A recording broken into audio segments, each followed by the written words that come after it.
Hi guys, welcome back to another recipe episode of In the Kitchen with Sandy. You guys are very lucky today because everything I'm making for dinner, I am filming. This dinner is going to be bomb.com, but it is absolutely amazing. And one video in my crock pot, I'm doing some crock pot barbecue chicken, sweet and spicy, just like me, your one and only. But it's going to be phenomenal. I'm doing a video on that. I'm also doing a video on cauliflower gratin because that's also what I'm cooking for dinner as well. I've got my cauliflower already cut up. I want to share this recipe with you. I've got a loaded cauliflower casserole on this channel already. It is amazing if you're doing low carb, keto, whatever. You will love it. It's so full of flavor. But today I'm going to do for you a cauliflower au gratin. I talk so much, I forget what I'm saying. Alright guys, as you can see, I've already got my cauliflower pulled apart, cut up, whatever, and cleaned. I just rinsed it under the water, pulled all the green stems off of it, cut the big not rind. I cut the big end off of it. I forget what you call that. I've already, see, tongue twisted already, and already just so, I don't know. Anyway, what we're going to do with this cauliflower is I am going to add some of my signature blend seasoning. This is phenomenal. If you don't have this in your kitchen, you need to get it. I'm going to tell you how to get it. You need to go to my Facebook fan page, click on buy or for sale, whatever it says on there, and it'll take you right to the link where you can purchase this. The link will take you directly to PayPal, where you can order in a very safe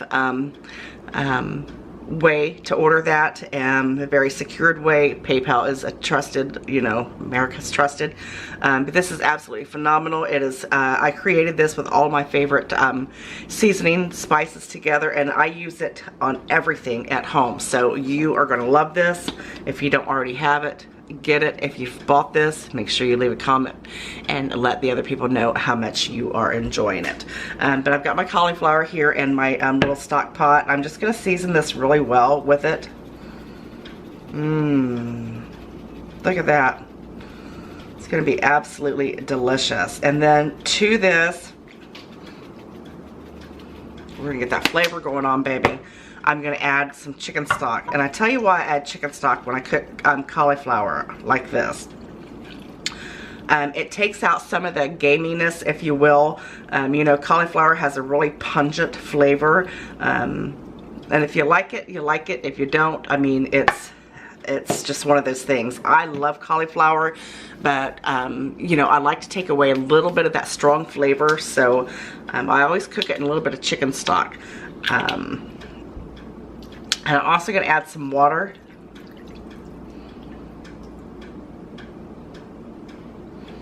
I might need a little bit more water than that. But yeah, the chicken stock just kind of takes away some of the, you know, the strongness of the flavor of the cauliflower. And it allows you to incorporate other flavors into it. That way you're not just tasting the cauliflower when you cook it. I guess we better get it over here on the burner. So I've got it in there. I'm going to cook this until it's fork tender, bring it up to a boil, place a lid on it. This is probably going to take about 15 minutes to get fork tender. I cooked cauliflower so much on top of the stove that I can honestly tell you it's going to take about 15 minutes to get it to the desired consistency that I like, because we're going to add a whole bunch of other great stuff to it. Lots of cheese. It's going to be amazing.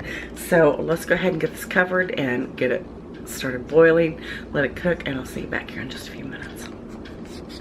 Alright guys, look at my cauliflower. It is fork tender, and it is absolutely delicious. I'm going to have a bite of it.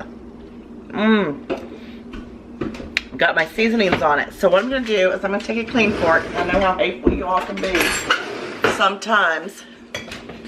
And then I'm just going to mash it up just a little bit. Not a whole lot. Just some of the bigger pieces. I like it more chunky, but my husband likes it almost like a mashed potato. But you know what?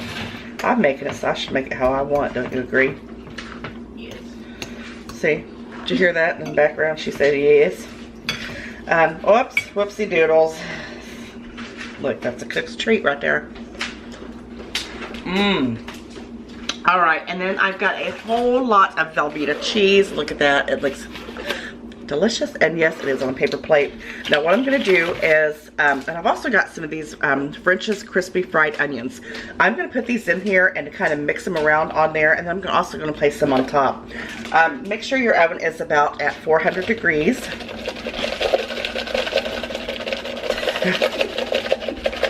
Never mind that, what you see over there. This creates an extra goodness. I mean, really, an extra goodness. It is absolutely delicious. It gives you that bite of that little saltiness, onion saltiness that I love when I'm biting into absolutely anything. So just, you know, go ahead and mix that through. And then we're just going to take our cheese and, you know what, I should have cut it in smaller pieces. But that's all right. And we're just going to place it right in there.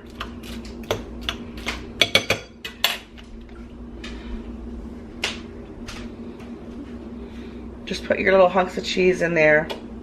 I like to use the Velveeta because I love the flavor of Velveeta cheese. I'm not kidding you. I love it.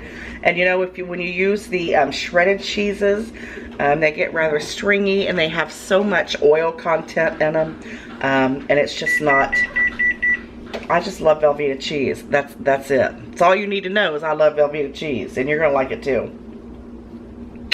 And once this starts heating back up, in the oven, I'm going to take it out and stir it around, and then I'm going to top it with the rest of my onions. I'm going to put it in the oven probably for about 15 minutes or so, and then I'm going to pull it out and stir all the cheeses around. I want it nice and cheesy. Yes, it looks like I'm putting a lot of cheese on it, and yes, I am. And remember, this is a judge-free zone. Don't be coming here and judging. We like cheese. So we're going to put that in there. I think that's perfect. You all know I'm kidding about, you know, getting all hateful. But that looks good. I'm going to pop this in the oven. Let it cook for about 10 minutes, 15 minutes till it heats through. I'm going to stir it up. And then that's when I'm going to put these on there, on the top of it. And it's going to be perfectly delicious. Alright guys, I want you to look at this amazing au gratin cauliflower. Started to call it cabbage. Look how amazing this looks. What I done is what I told you I was going to do. I let it cook for about 15 minutes, and I took it out and I stirred it all about. Then we done the hokey pokey and we turned ourselves around. But no, we didn't. But I'm just kidding. But anyway, I stirred it around, got the cheese mixed up in there really good, and then I put on top of that the French's dried onions, popped it back in the oven for about another 15 minutes, and it is absolutely delicious. I'm not going to dig into this because we are having this for dinner tonight with my crock pot barbecue chicken. But this is so simple and easy to make. I hope you really like this. And you know, just to answer, before you say, I know when you do a lot of the au gratin recipes, we add milk. The reason I didn't add any milk or any other liquids to this was because I left a little bit of that chicken stock water mixture in the bottom, very little, because the cauliflower is going to continue to render liquids out, liquid water, whatever, and I didn't feel any need to add any additional milk to this.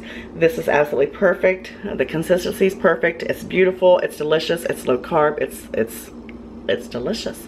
Make sure you try this recipe real soon. I hope you like it. Give me a thumbs up. Subscribe if you haven't already. You know I love you guys so very much, and I'll see you on the next recipe episode.